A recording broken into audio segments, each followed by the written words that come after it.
Tātad tā. Vēl viens gads gandrīz ir galā, un dažam labam atkal balvu skapis jāver vaļā. Šogad sasniegumu nav tik daudz, bet mēs taču atceramies, kas viņus jauc. Gada sākums parasti knaps, kad darbs zālē ieguldīts ir smags. Šķiet pirmie sači bija šorttrekā, kad jaunieši varēja sajusties kā olimpiskajā mekā. Lielisks rezultāts skriešanā šogad uzstādīja Anna.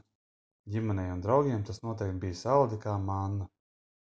Dace tālu lidināja disku. Cerams, vienam futbolistam netrāpīja pa cisku, jo atceros es paralēlos treniņus Zocā un tikai tagad saprotu, kas tas toreiz bija par risku. Jaunais Zemgales olimpiskā centra vārds, lai lido tik tālu kā Jāņa Lūša mestais šķēps, lai šie sasniegumi katram jelgavniekam ir kā norāde, kā morāli, ka tikai darbu un mētiecību var sasniegt attiecīgu rezultātu. Man pašam labāk patīk spēlēt futbolu un rakstīt dzeju, bet zinu, ka citi Jelgavā drīzāk laurus plūc ar Latīņamerikas deju. Sabalansējot treniņus ar miegu un pareizu ēšanu, pilsētas godu katru gadu aizstāvam ar peldēšanu. Šķiet mūsu sportistu sasniegumi paliek arvien labāki, un es to uzskatu tikai par bonusu, ja līdz pusnaktī aizver abus – blovu un tonus. Mūsu sportistu sasniegumi ir koši, cīņa laukumos tie vienmēr droši. Kalvis te jau daudzus gadus nāk uz laureātu kā apciemotu radus. Tā jau vēl var uzskaitīt. Jelgavā čempioni tik daudz, ka nevar saskaitīt. Arī šogad pilsētas rekordi nebeidza krist, bet gados vecākie sportisti dziļāk neziņām brist. Atliktas ir olimpiskās spēles, un nevienam vien par to ir palicis rūgtums uz mēles. Saprotams, ka katram sportistam mērķi ir lieli, bet šajā gadījumā visiem apstākļi ir vieni. Kāds jau pēc gada izvilks laimīgo lozi, un varbūt arī netrūks tādu, kuri pārspīlēs ar neatļautu dozi. Par 3-3 basketbolu nereti internetā lasu, un šad tad kādam pieredzējušam draugam komentāru prasu. Neesmu speciālists šajā jomā, bet zinu, ka vairāk titulu mūsējiem jau somā.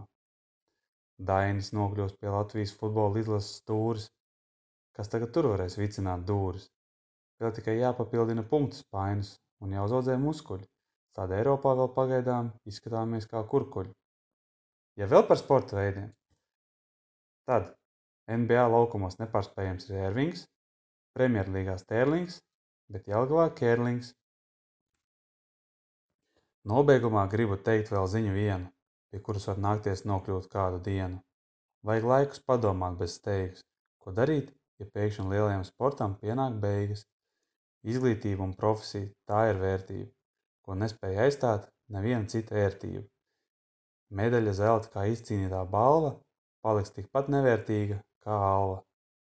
Ar gadiem jebkurš rezultāts paliks knaps, un tad būs svarīgāk, cik cilvēks bija labs. Negribu beigt uz tik bēdītas nots, tāpēc izbaudiet brīdi, kamēr vēl ir tāds gods. Lai Jelgavā arī turmāk būtu ko darīt, ir izbūvēti sporta laukumi, kur laiku aktīvi vadīt, bet, protams, var jau arī adīt.